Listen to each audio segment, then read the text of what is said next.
33, e o tema é o mistério paradoxal da vitória. Tenho-vos dito isso para que em mim tenhas paz. No mundo tereis aflições, mas tende bom ânimo. Eu venci o mundo. Eu quero repetir. Tenho-vos dito isso para que em mim tenhais paz. No mundo tereis aflições, mas tende bom ânimo. Eu venci o mundo. Louvado seja o Senhor. Existem aflições diversas. Todos nós enfrentamos aflições na vida. As aflições, elas são atribuições ou experiências universais.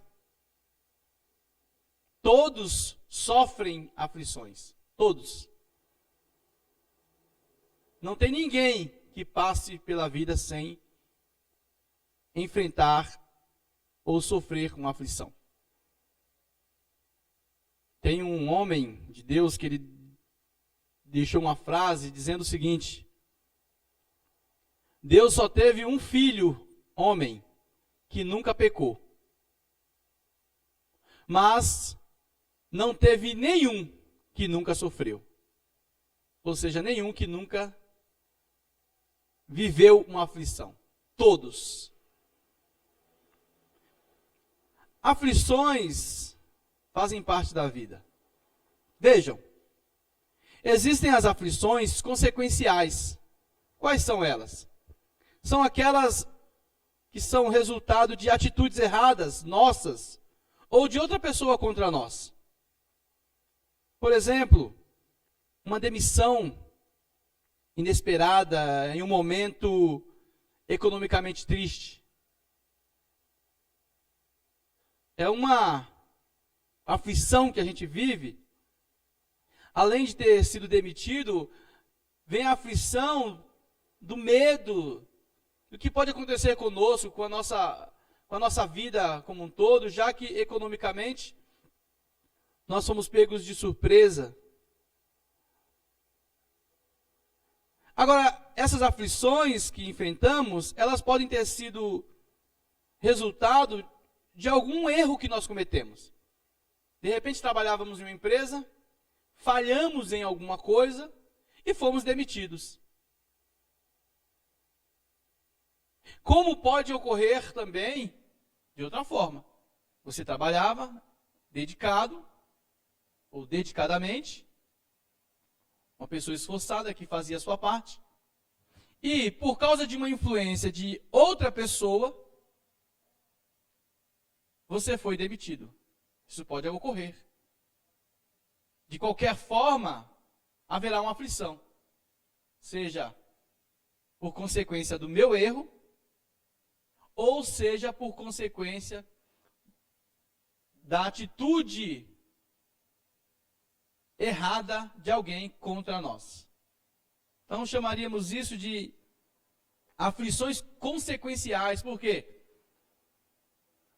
Resultado de algum ato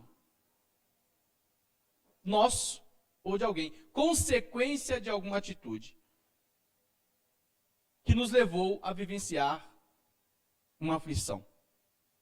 Existem também as aflições que são acidentais, aquelas que foram causadas por resultado de combinações não esperadas. Por exemplo, a morte por um acidente de carro. De repente, você estava andando tranquilamente. Você não, né? Quantas situações assim aconteceram por aí. E aí, um caminhão passou, perdeu a direção e colide. Os meus pais, por exemplo, quando estavam numa viagem da Bahia para São Paulo, eles estavam bem no banco da frente, por serem idosos.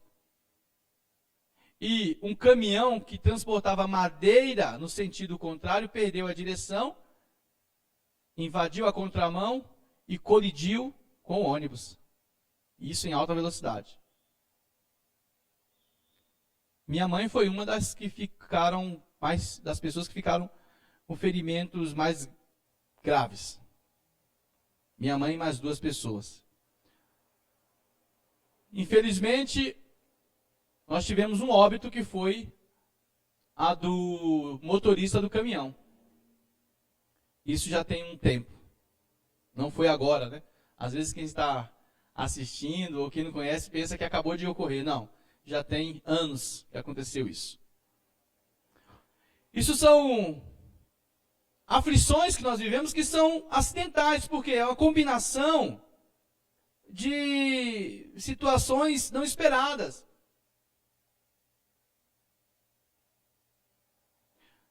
Por quê? A gente pensa assim, poxa, mais um pouquinho, se o ônibus tivesse passado, né? Esse acidente não aconteceria. Ou seja, a gente fica imaginando, se esse caminhão não tivesse ali, como é que as coisas acontecem bem no mesmo momento? Não é? Então a gente fica pensando assim, puxa, estou vivendo uma aflição que foi combinação de circunstâncias que a gente não consegue explicar. Acidentes. Naquele momento, nós passamos ali e algo aconteceu. Como em casos que a gente ouve diversos, entre eles, de um helicóptero que estava caindo, e uma pessoa que estava passando na rua foi afetada pelo helicóptero. Já não bastava o acidente envolvendo as pessoas que estavam no helicóptero. Aí a pessoa que está na rua pensa, puxa, por que eu? Aqueles que compõem a sua família, certamente pensam, puxa, bem ali, estamos vivendo uma aflição que foi acidental, bem naquele momento, ele estava ali naquela hora. Agora vejam, essas aflições fazem parte de situações que poderiam ser evitadas ou optadas de forma diferente. Isso nos leva a sofrer, porque a gente pensa exatamente isso quando acontece. Por que naquele momento?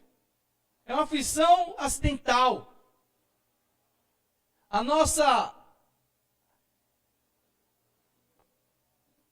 O nosso processo de pensamento nos leva a fazer os cálculos e chegar à conclusão de que poderia não ter acontecido aquilo. Aquilo poderia ser evitado. Aquela demissão poderia não acontecer. Eu poderia ter agido de uma maneira diferente. Depois que somos demitidos, por exemplo. Ou por que aquela pessoa fez aquilo? Por que aquele homem ouviu? Por que aquele chefe, aquele patrão escutou aquela pessoa e não me ouviu? Enfim. Nós sofremos porque sabemos que essas aflições, elas poderiam não existir. E muitas vezes o nosso sofrimento, ele se dá exatamente por saber que poderíamos não estar sofrendo elas. Essa é uma grande verdade. Muitas vezes sofremos até mais por saber que essa aflição poderia ser evitada. Às vezes sofremos mais do que a própria aflição em si.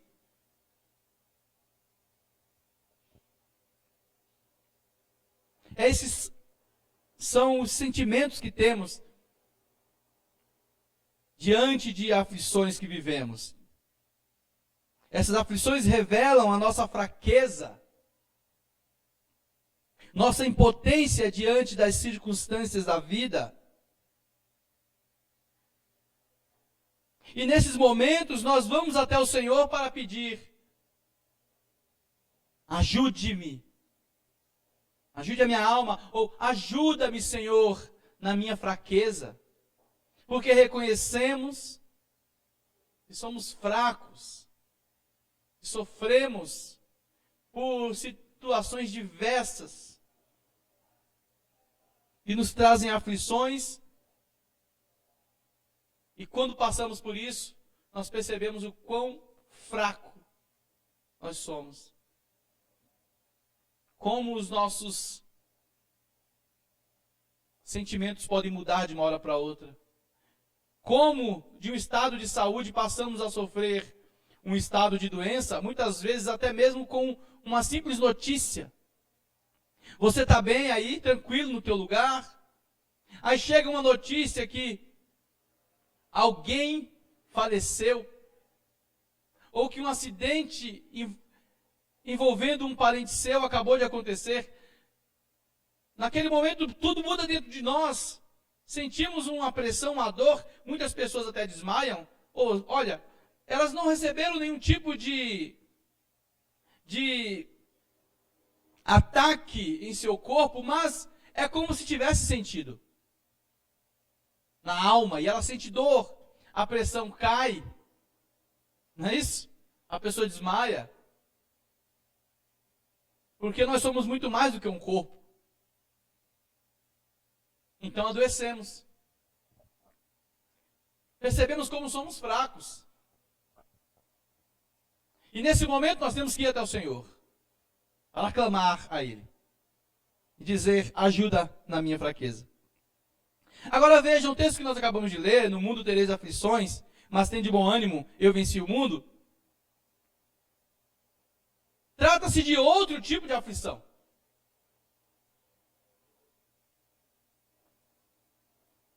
As aflições sinalizadas aqui por Cristo, que nós viveríamos, ou que nós teríamos, são aflições exclusivas, previamente sinalizadas. Resultado de uma oposição a um ideal específico. Vejam, essas aflições aqui que o Senhor diz em João 16, 33, são aflições que não se tratam de algo universalizado, não são aflições universais, como essas que poderiam ser evitadas. Não são aflições como opcionais ou consequenciais, são aflições concernentes inevitavelmente a um grupo específico. Por exemplo, um médico, alguém que decidiu ser médico, ele viverá as aflições de um médico. Ele vai ter que lidar com aquele corpo aberto, ele vai cortar aquele corpo para fazer uma cirurgia. Ele viverá a tensão de lidar com a possibilidade da pessoa morrer ou continuar viva diante do seu manuseio, do teu trabalho, a sua manipulação com o corpo, utilizando os recursos de forma manual muitas vezes, dará a ele uma experiência que outras pessoas não vivem, somente quem escolheu essa profissão. Então, esse tipo de aflição é uma aflição voltada apenas para quem escolheu essa profissão. Aqueles que têm um parente passando por um processo cirúrgico, eles vivem um outro tipo de aflição, não a aflição que o médico vive fazendo a cirurgia. A aflição dele é outra. Então vejam, alguém que decidiu viver no Polo Norte, por exemplo, imagine alguém que decidiu viver no Polo Norte. Essa pessoa vai viver a aflição do frio, não é isso? Algo fora do normal, pelo menos para nós. E também para os pinguins, né? Eles não vão sofrer como nós, eles não sofrem como a gente.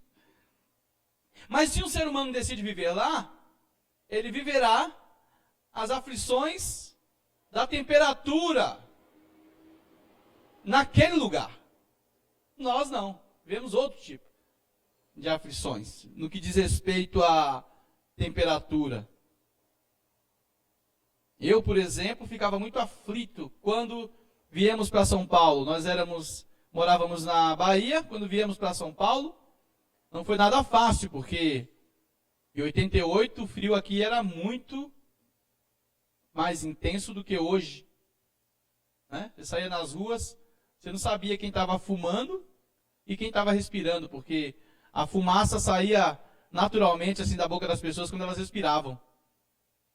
Quem é mais antigo aqui sabe disso. Talvez um jovem hoje não tenha essa... não saiba disso, né? Não viveu isso, mas os mais antigos aí, como eu, a pastora Ali, a pastora Maria, a pastora Maré, já não gostaram muito da comparação aqui. Esses viveram essa realidade, viram isso. Agora vejam, um missionário, por exemplo, que decidiu viver em um país em que o cristianismo é violentamente atacado. Ele viverá aflições específicas daquele lugar. Aflições que um cristão vive por estar em um país como aquele. Aqui no Brasil ou no mundo inteiro, todo cristão viverá aflição. Viverá aflições diversas. Mas eu estou me referindo agora de aflições específicas. Que aqui no Brasil, o cristão não vive, pelo menos por enquanto. Só Deus sabe o dia de amanhã. Em outros países isso acontece. Eu sei que, apesar disso ser uma realidade, a gente não ouve muito isso na TV, né? A gente não assiste muito isso na TV. Não se fala disso. Fala-se sobre outro tipo de opressão que acontece no mundo inteiro. Outros grupos que o mundo escolhe colocar como grupos que sofrem. Mas esse tipo de aflições vividas por cristãos em países em que o cristianismo é perseguido, a gente não assiste muito na TV. Eu, pelo menos, praticamente nunca vi. Agora vejam bem, quando Cristo diz que no mundo tereis aflições, ele está se referindo a aflições específicas a um povo que assumiu vestir a roupa do Evangelho. E essas aflições, elas são inevitáveis. Aliás, elas fazem parte da vida de um cristão. Ele não pode querer evitar essas aflições. A vitória não consiste em evitá-las. Não são aflições consequenciais. Olha, eu fiz isso, por isso eu vou viver essas aflições. Não é desse tipo de aflições que Jesus está falando que no mundo nós teremos. Não é a aflição que eu poderia evitar, o que foi resultado do acaso. Não. O Senhor está se referindo a um tipo de aflições que você terá no mundo. No mundo tereis. Não é no mundo talvez, não. No mundo tereis aflições. E quando ele diz no mundo, ele está se referindo a algo, uma aflição que o cristão terá, que não tem como ele escapar. Se ele quiser ser cristão, ele precisa entender que são essas aflições que inclusive mostrarão que ele está no caminho certo. E isso é para cristãos em todo lugar. No mundo, por que no mundo? Porque não tem como você sair do mundo. São aflições que você viverá em qualquer lugar que você estiver. Quando o Senhor diz, mas tem de bom ânimo porque eu venci o mundo, Ele não está dizendo que eu venci o planeta. Está se referindo a um sistema. E a vitória não estará na fuga dessas aflições, porque ela está no mundo. ela é específica para todo cristão no mundo. Então a vitória não consiste em evitá-las, e muito menos em encontrar um caminho para escapar delas.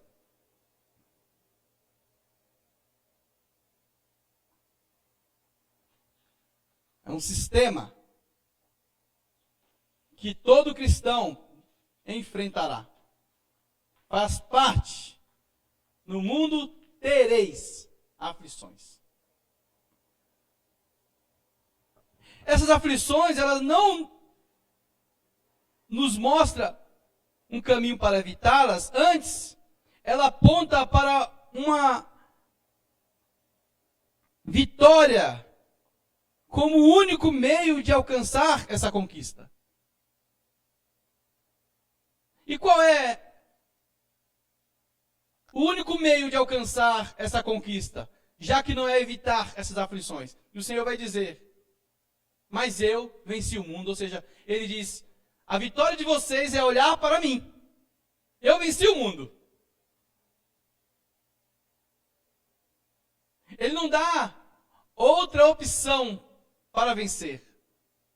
Por isso é o mistério paradoxal da vitória, porque é um mistério isso. Aflições, ter que passar aflições como resposta de vitória.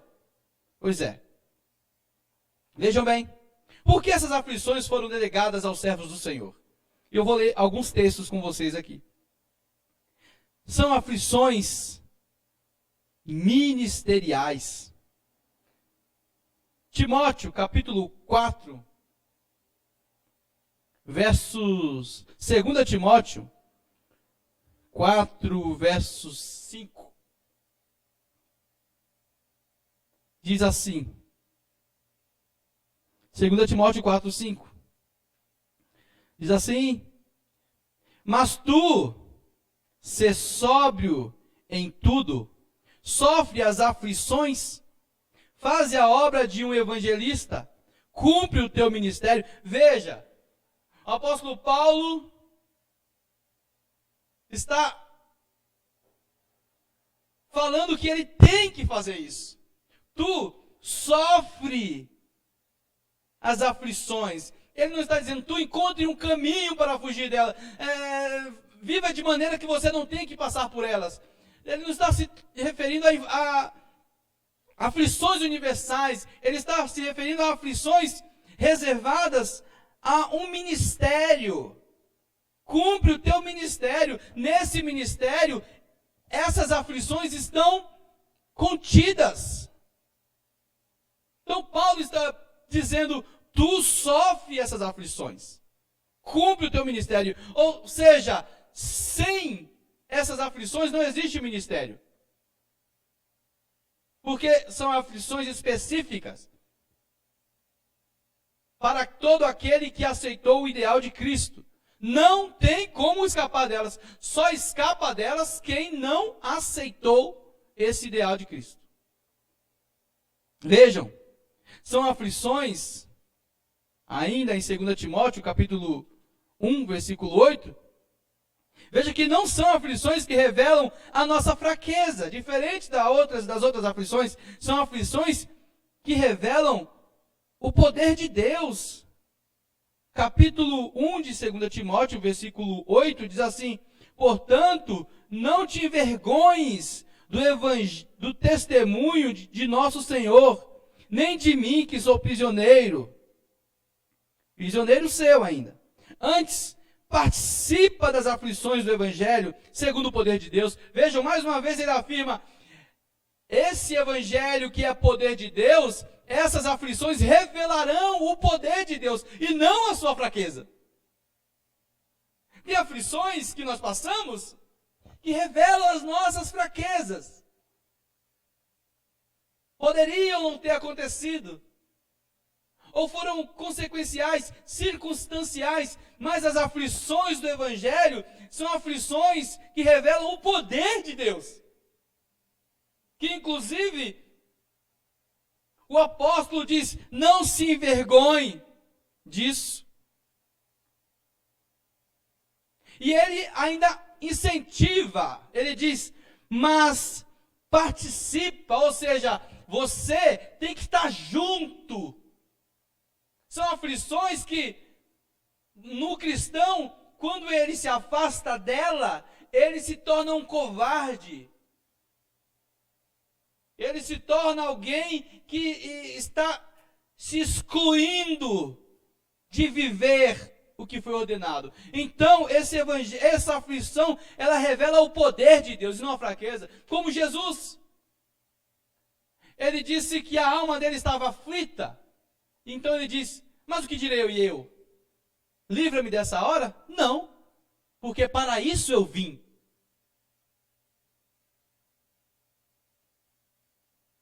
Então veja que trata-se de aflições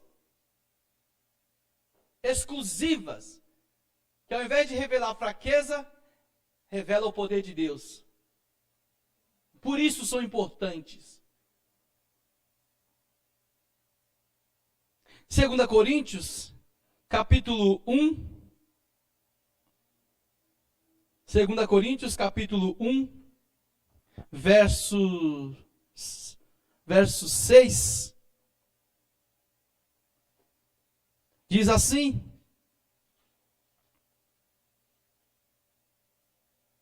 mas se somos atribulados, é para a vossa consolação e salvação. Ou se somos consolados, para a vossa consolação,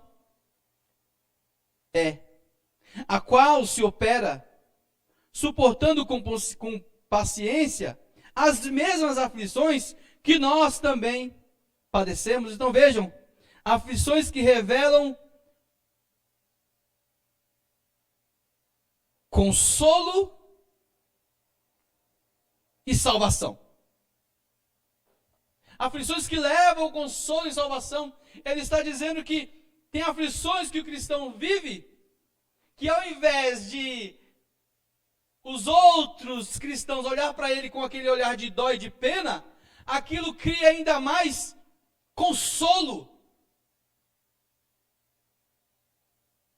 E outras pessoas são salvas graças a essa coragem de viver as aflições que lhes foram dadas por serem servos do Senhor, representantes do Senhor. Não são aflições que fará com que todos morram de dó, não. São aflições que aqueles que são cristãos olham e falam assim: meu Deus, como eu sou fraco em não viver essas aflições. Quando você vê um cristão de verdade sofrendo aflições por causa do Evangelho, a gente para e pensa: Senhor, eu sou tão fraco. É engraçado porque a gente vê o outro sofrer e a gente percebe a nossa fraqueza, porque nós não participamos daquela aflição. A gente pensa assim: será que eu teria coragem de estar no lugar desse missionário?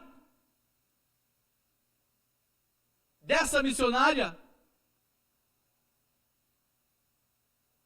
Em contrapartida, a gente não olha com um ar de tristeza e de melancolia, a gente enxerga a força, o poder de Deus se revelando ali, e a gente tem a sensação convicta de que eu preciso ser mais cristão.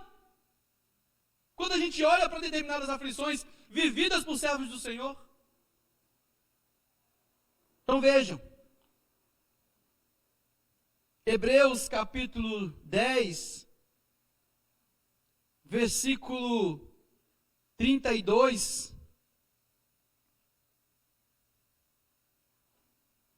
São aflições de quem está em um estado de honra ao Senhor. Não são aflições de quem está vivendo um estado masoquista ou atos inconsequentes, mas sim encaradas pelos soldados corajosos que agora enxergaram. Vejam, 10:32 de Hebreus. Lembrai-vos, porém, dos dias passados em que, depois de serdes iluminados, suportastes grandes combates de aflições. Olha que coisa maravilhosa.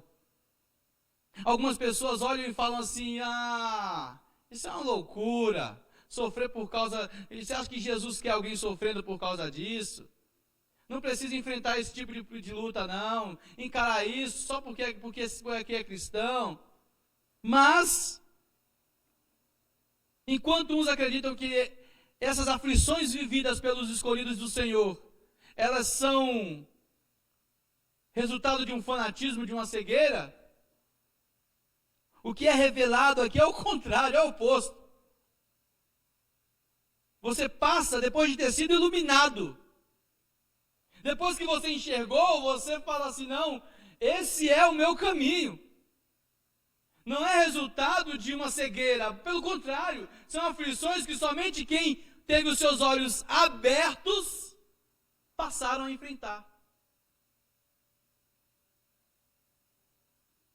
É interessante que teve até um filósofo que escreveu o mito da caverna, e ele traz algo parecido, de um homem que estava preso na caverna. Todos estavam de costas para a luz, e tudo que eles viam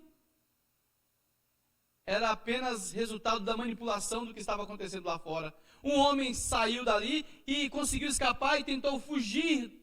Quando ele foi tentando ir para a luz ofuscou os seus olhos de tal forma que ele quase voltou. Mas ele insistiu, foi para lá e viu que lá era tudo manipulado, que existia uma manipulação em tudo aquilo que eles viam, e que aquilo que eles enxergavam não era fruto da realidade. Esse homem tentou voltar e avisar para os outros, porém, ele foi censurado. Porque na cabeça de todos que viviam aquela realidade, aquilo era, de fato, o que estava acontecendo. Então não foi possível enxergar quem teve os seus olhos abertos. E o que o Senhor está dizendo aqui é isso, é que essas aflições são aflições exclusivas de quem teve os seus olhos abertos pelo Senhor. Agora vejam, 2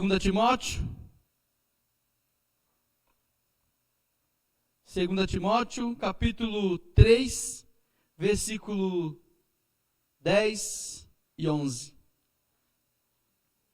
E diz assim: Tu, porém, tens seguido a minha doutrina, modo de viver, intenção, fé, longanimidade, amor, paciência, perseguições e aflições, tais quais me aconteceram em Antioquia, em Icônio e em Listra.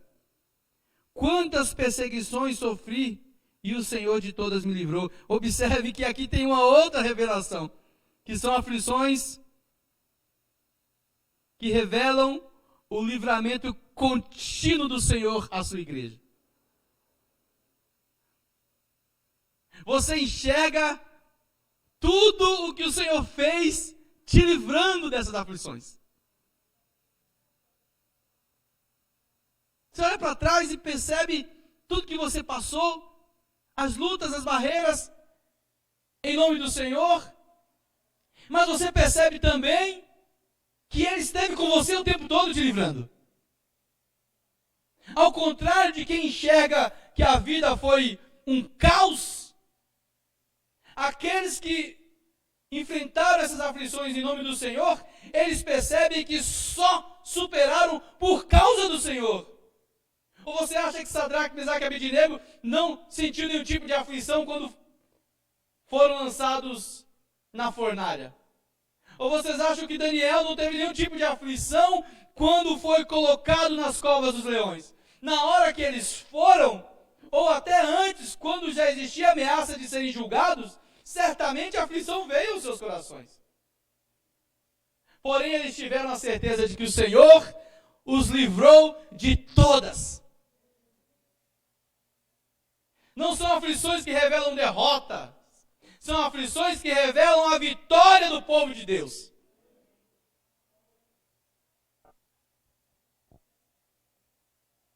Aflição essa que honra o nome do Senhor e que, ao invés de trazer alegria para o crente, traz a certeza de que ele está no lugar certo e de que Deus é com ele. Foi essa aflição que fez João Batista enviar seus discípulos a Cristo, não para pedir que o livrasse da pena, a pena que o sistema o colocaria. Vamos ler Lucas, capítulo 7. Lucas, capítulo 7, versículo 19. Nós vamos ler o 19 e o 28, pois o tempo não para. E João, chamando 2 dos seus discípulos, enviou-os a Jesus, dizendo: És tu aquele que havia de vir, ou esperaremos outro? Vejam, João é aquele que disse que ser a voz que clama no deserto, que preparava o caminho do Senhor. João é aquele que chegaram para ele e perguntaram se ele era o Cristo, ele disse que não, que o Cristo era outro, e quando ele apareceu, ele diz: eis aí o Cordeiro, eis aí o Senhor. Ele é aquele que prega que Cristo já está presente. Uma multidão o ouve. E agora ele manda seus discípulos perguntarem para Cristo. Ele não está pedindo que os seus discípulos vá para o Senhor, pedir que ele livre da aflição da morte, que será decapitado. Ele não está pedindo isso. Ele só quer saber o seguinte: eu estou no caminho certo? Eu estou sofrendo aflição pela causa certa? Ou eu estou errando? Eu só quero ter essa certeza. João não pediu para que os discípulos dele trouxessem a Jesus um pedido de absolvição, não. O que ele pede é: me responda. Eu só quero saber se eu estou no centro da tua vontade. Só isso. És tu mesmo. Porque se for tu, eu estou feliz. Eu posso ser decapitado tranquilamente. O reino de Deus e as aflições por causa do reino de Deus são tão importantes para os homens de Deus, que João vai dizer: eu não serei ninguém se eu não passar as aflições que são determinadas para aqueles que servem ao Senhor, mesmo que isto custe a minha cabeça. Não conseguirei ser feliz mantendo a minha cabeça sobre o meu pescoço se eu, para pagar isso, tiver que fugir dessas aflições. Que paradoxal isso. Que vitória paradoxal. Que mistério paradoxal esse. Vejam. E o Jesus vai responder para eles. Veja o versículo 28. Eu vos digo que entre os nascidos de mulheres não há maior profeta do que João, mas o menor no reino de Deus é maior do que ele. Vejam, Jesus não vai falar que João é um fracassado, que João é um homem sem fé, é um homem que no final ficou com dúvida. Não é nada disso, porque não foi isso que aconteceu. João só queria uma confirmação para ele. Ele só queria saber: eu vou morrer pela causa certa? E ele enviou seus discípulos para falar com Jesus. Ele tinha tanta certeza de que Jesus era o Cristo, né? Por um lado, que ele manda os seus discípulos falarem com ele. Né? Se ele fosse um falso, se ele achasse que Jesus não fosse um falso profeta, provavelmente ele não mandaria os seus discípulos ir falar com o falso profeta para confirmar alguma coisa. Né? Ele manda para Jesus porque, por um lado, o coração dele se aquece, o coração dele entra em chamas quando Jesus fala. Mas ele, João, o problema não está no Cristo, o problema está nele, João. Eu preciso ouvir dele. É tu mesmo. Eu estou fazendo a coisa certa. Eu devo morrer agora. Está certo isso.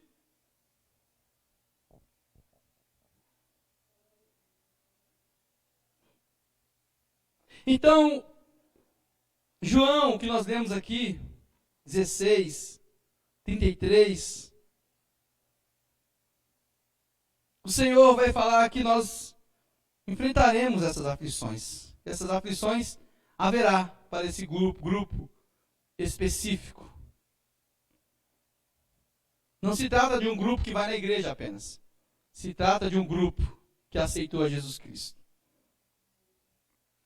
Ele diz: no mundo tereis aflições, mas tende bom ânimo. Tende bom ânimo é diferente de tende ânimo. Bom ânimo está relacionado à esperança, à persistência, empenho.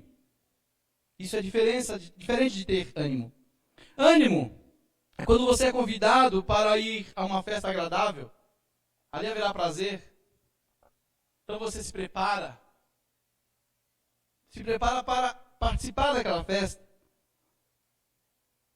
É bom isso. Se dedica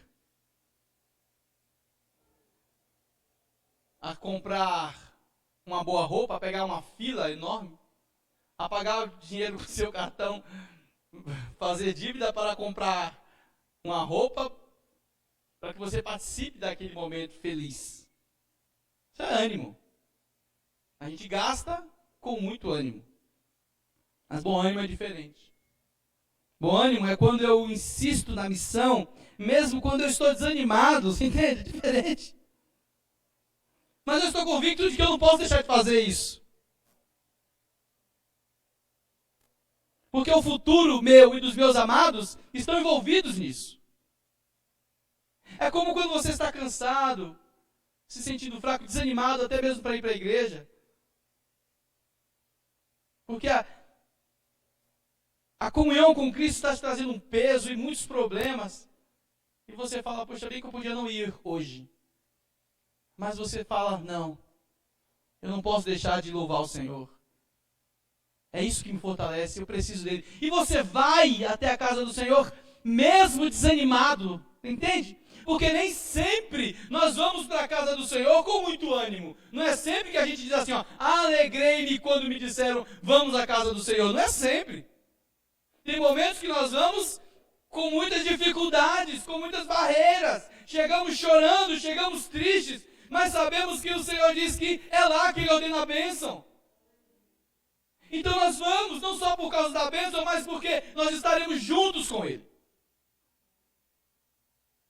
Alegrei-me quando me disseram, nem sempre é assim. Muitas vezes chegamos diante do Senhor, chegamos com os nossos joelhos perante o Senhor, envolvidos em muitos pesares, muitas tristezas. Mas nós vamos. É como você incentivar um filho a ir para a escola. Tem momentos que ele não está com vontade de ir. É difícil. Nem sempre ele está super animado para ir para a escola. Mas você não desiste. Você sabe que ali depende, o futuro do teu filho depende daquilo. Então você insiste com ele. Você se vira. Você dá um jeito para mudar esse estado. E mesmo quando ele não quer, você ciente de que tem informações que ele ainda não tem sobre a necessidade do estudo, você se vira para incentivá-lo aí. E ele vai, não porque ele está com ânimo. Ele vai porque alguém teve bom ânimo no lugar dele. E você sabe que se você não fizer isso pelo teu filho, você não estará amando. Porque amar o seu filho é muitas vezes conflitar o seu desejo de excluir o desconforto. E ficar apenas com o prazer. Prazer de dormir, prazer de ficar em casa, prazer de jogar bola, de brincar. Você não precisa incentivar a criança a fazer nada disso, ela fará. Mas você, como pai, como mãe, terá que interferir em algo que você sabe que no momento não é agradável para ele, mas você sabe que é bom. E que sem isso, ele irá sofrer. Por isso, bom ânimo. A missão para o servo de Deus exige bom ânimo, não apenas ânimo. Não é somente participar quando as coisas são prazerosas, não. É participar quando o que tem pela frente não é aquilo que a gente gostaria necessariamente. É algo que a gente até não tem nem muito interesse, mas nós sabemos, não, sem isso a coisa não vai. Então eu participarei dessas aflições. Eu estarei ali presente. O que a igreja precisa? O que é necessário? É dízimos? Eu participarei? Olha, não é fácil, pastor. O dizimar não é para ser abençoado? Não sei, irmão, não vou ficar respondendo essas coisas, não. Quer participar das aflições? Sim ou não? Decida. É você e Cristo. Não é o pastor que tem que te falar.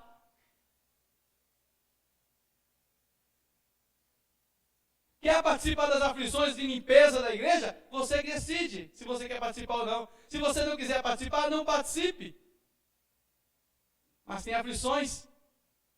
Quer participar do evangelismo, da ajuda a alguém que está necessitado, da contribuição com um quilo de alimento, seja lá o que for, a tudo que compõe a obra de Deus, ao conjunto, o grupo que você faz parte, a comunidade que você faz parte, quer participar dessas aflições? Participe. Não quer? Você pode não querer.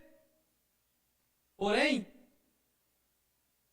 você pergunte para o Senhor se você está agindo como João Batista ou não. Bom ânimo. Mateus capítulo 21. Que nós lemos, né? Mateus capítulo 21.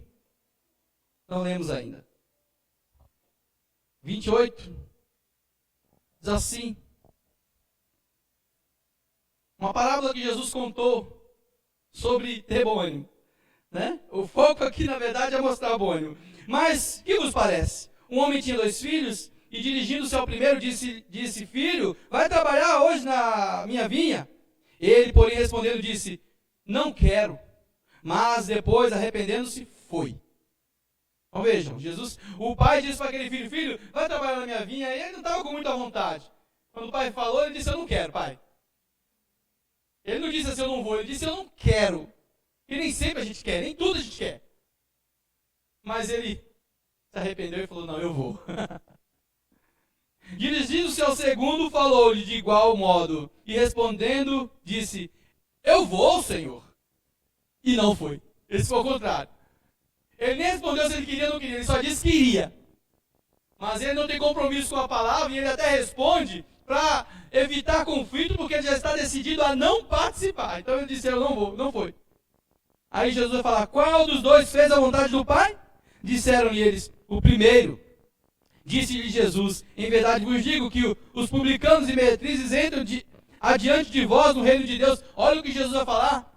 Vocês muitas vezes, sendo cristãos, escolhem o que é melhor para vocês, por isso que vocês não atingem a grande vitória, o objetivo, porque quando a coisa está ruim, vocês ficam melindrosos, ficam arrumando desculpa, isso, aquilo. E os ímpios, os publicanos, os errantes, eles fazem mesmo quando eles não querem. Eles já entenderam que a vida funciona assim, a vitória funciona assim, por isso que eles vencem. Vocês que são cristãos, nem sempre se relacionam com Deus a partir desse princípio. Vocês tentam fugir desse princípio. Por isso que as coisas ficam difíceis para vocês e vocês estão o tempo todo falando, Senhor, por que na minha vida nada acontece? Não acontece porque você não vai quando tem que ir. Porque você não assume o que tem que assumir. As aflições você quer colocar à parte. Aí quer que surja um grande profeta na internet, alguém que ore, alguém que fale muito bonito, que traga uma palavra, né? Uma palavra, pastor, dá uma palavra aí para mudar a minha vida. Não tem palavra nenhuma, já foi dita a palavra. Sofre as aflições.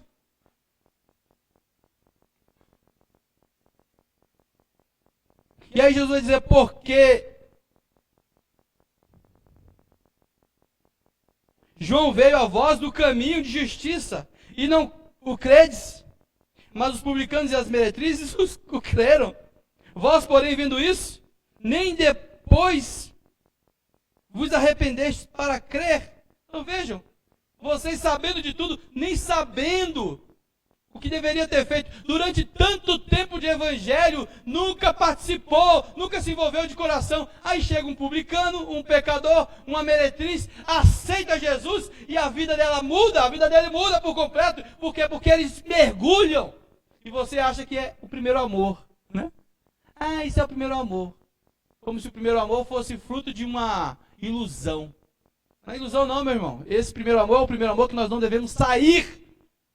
No livro de Apocalipse se fala para todos aqueles que erram, a carta para as igrejas, lembra-te do primeiro amor, lembra-te de onde caíste, ou seja, lá é que vocês têm que estar.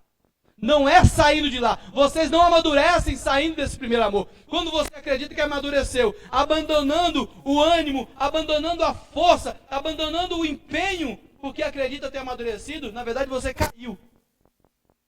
A diminuição da paixão pelo Evangelho